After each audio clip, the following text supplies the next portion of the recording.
The clerk found a second employee name tag with their name, but a different face. It was tucked beneath the register, between a stack of faded receipts and a smudged packet of gum, as though it had always belonged there, waiting.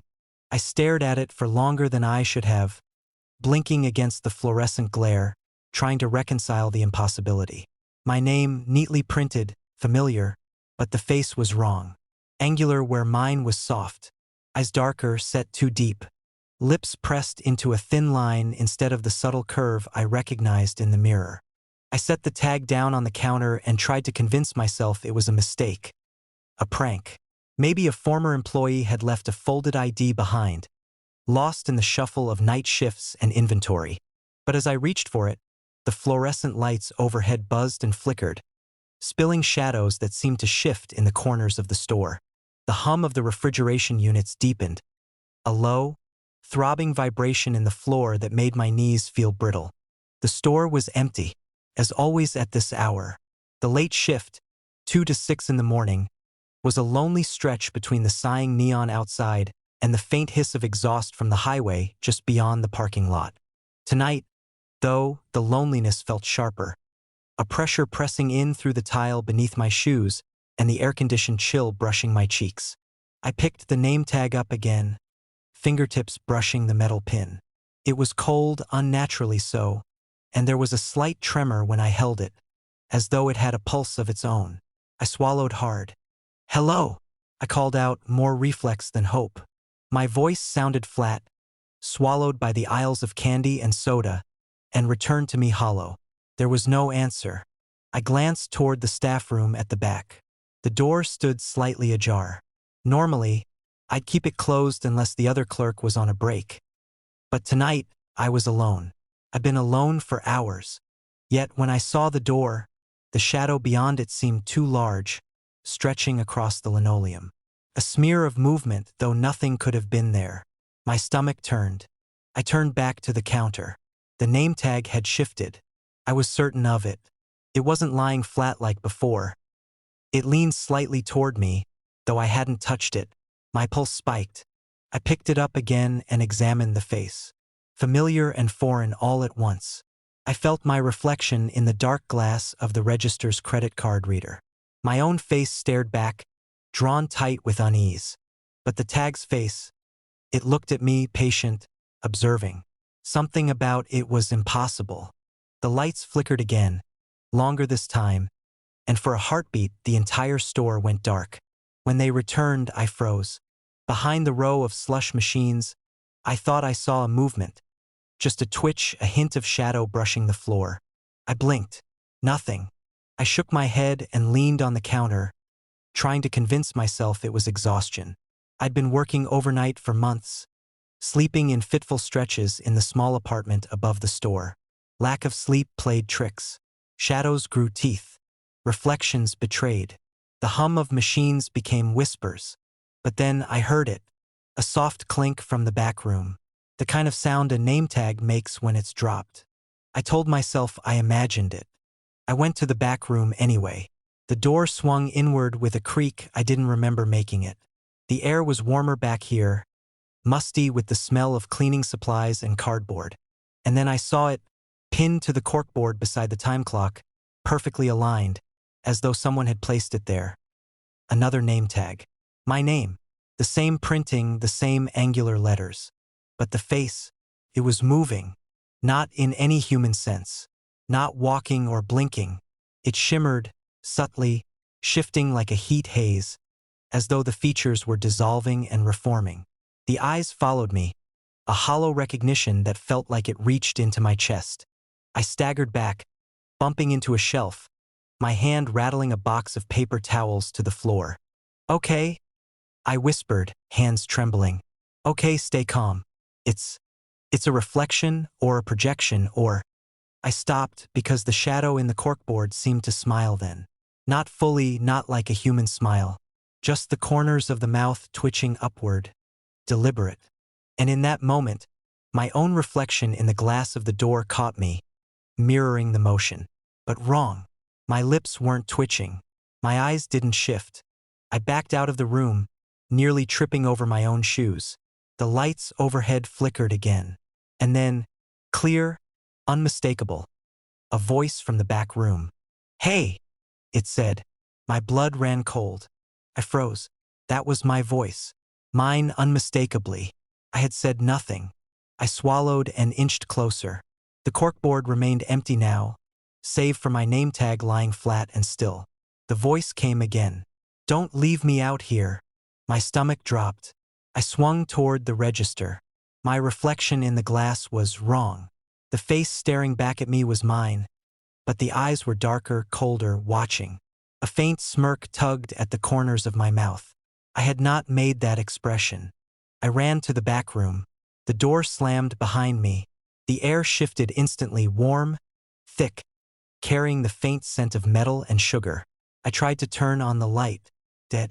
The small fluorescent tube flickered once and then died. I groped along the wall. Something pressed against my shoulder.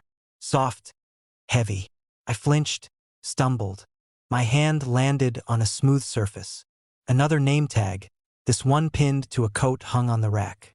My name, the face, smiling again. Only this time it resembled me perfectly. My own. I tore the tag from the coat. It felt like gripping ice water, yet it pulsed faintly. I backed toward the door, toward the tiny sliver of light from the main floor. And that's when I realized the air behind me moved wrong. Pressed. Something large, shaping itself in the shadows, shifting in ways my eyes couldn't track. It smelled like me, like my soap, my coffee breath, the faint sweat from the overnight shift. I bolted. The back room door gave way, slamming me into the fluorescent light of the main floor. The hum of the store returned.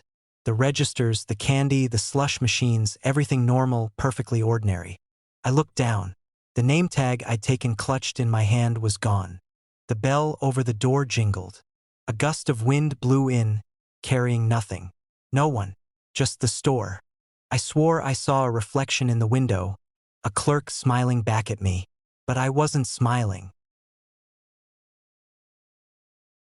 A customer asked for a product the store had never sold, then insisted they bought it there yesterday. It was 3:12 a.m., and the fluorescent lights above flickered in a lazy rhythm, buzzing faintly over the rows of candy and canned soup. The hum of the refrigeration units filled the small store like a distant engine, vibrating through the tile beneath my shoes. I had been alone for nearly 3 hours. The late shift stretched on in quiet increments, measured by the sigh of the neon sign outside and the occasional scrape of tires against wet asphalt in the empty parking lot. I was counting cans of soda behind the counter when the bell above the door rang. A man stood there.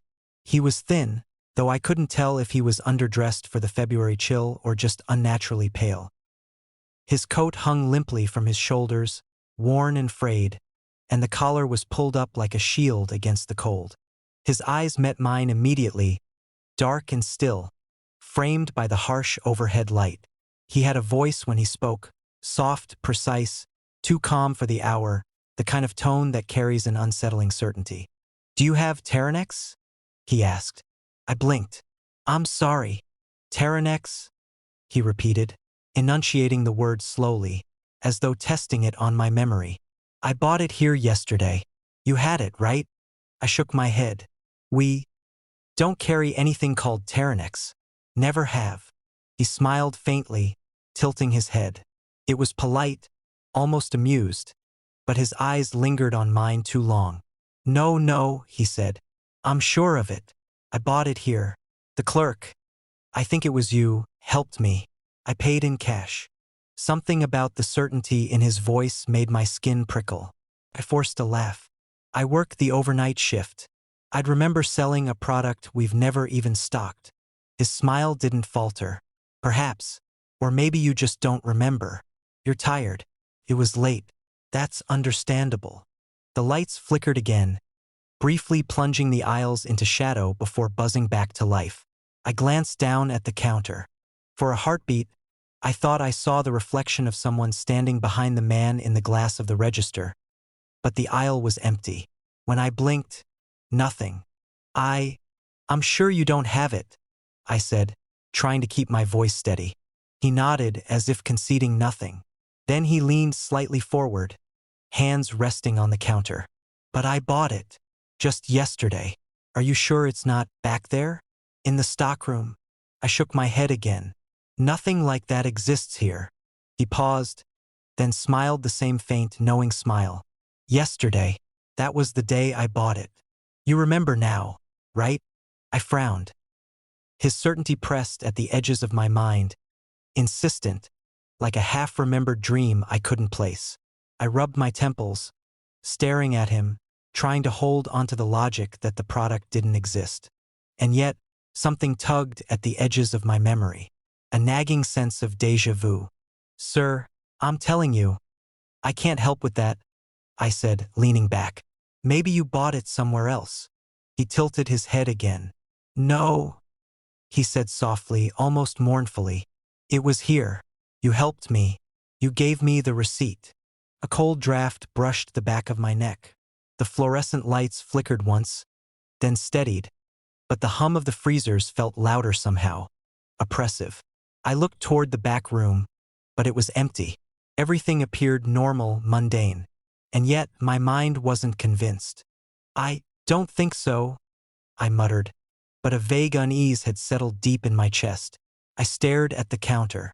The reflection in the glass register was mine. Tired, pale, anxious, but for a split second, I thought I saw my own expression shift differently than I expected. A faint twitch at the corner of my mouth, not my movement, but my face. The man noticed. He smiled. See? You remember. You remember helping me. You just forget sometimes. Late hours, tired brain. I shook my head, backing away slightly. His presence seemed to warp the air. The aisle lights flickered again, briefly turning the world into a slow, distorted strobe. I thought I saw the candy cans shift on the shelves, subtle distortions in their reflections, as if the store itself were breathing, folding in on itself. Yesterday, he repeated softly, leaning closer, his voice almost intimate. You know I'm right, don't you?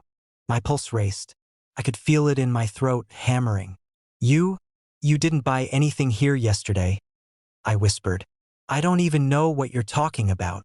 He straightened, serene, and gestured toward the shelves. Of course you do. You helped me. You remember. Maybe you just need to see it. I followed his gaze. The aisles were normal. Stocked shelves, candy, drinks, snacks. Nothing unusual. And yet, in the reflection of the glass cooler, something moved. A figure crouched behind the rows of drinks, indistinct, shifting too smoothly to be a normal human form. I blinked, and it was gone. I began, but my voice caught. My reflection in the register had changed again. The eyes looking back at me were darker, deeper, unervingly familiar. The corners of the mouth lifted in a grin I hadn't made. The man's voice came closer, soft, insistent. Yesterday, it was here.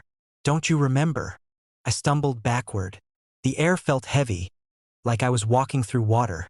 The lights overhead flickered faster now, buzzing and dimming in erratic bursts. For a moment, the entire store seemed to pulse, the walls breathing. My stomach lurched. Then I saw it. A small package, unmarked, sitting on the counter beside the register. I hadn't placed it there. It was sealed, white, featureless, but in the faint fluorescent glare, I could read the label. My name. And underneath it, in handwriting I didn't recognize, the word Terranex. I stared, frozen. The man smiled again, patiently, gently. See? You remember now. You helped me. You know this. I shook my head, backing away toward the door. My reflection in the glass register was wrong again. The lips were smiling, the eyes watching me too carefully, the hands resting on the counter in the reflection, my hands, but not moving like mine. I spun toward the exit, toward the neon glow of the parking lot. The bell over the door jingled, and I stumbled outside. The air was sharp and cold, cutting through the heat of fear. I turned. The store looked empty, normal. The lights buzzed and flickered as usual. The counter was clean, the shelves pristine, nothing out of place. But when I glanced down at the package in my hand, my hands warm and trembling. It was gone. And in the reflection of the glass doors, standing just behind me on the sidewalk, I saw him, smiling, patient, familiar. Yesterday,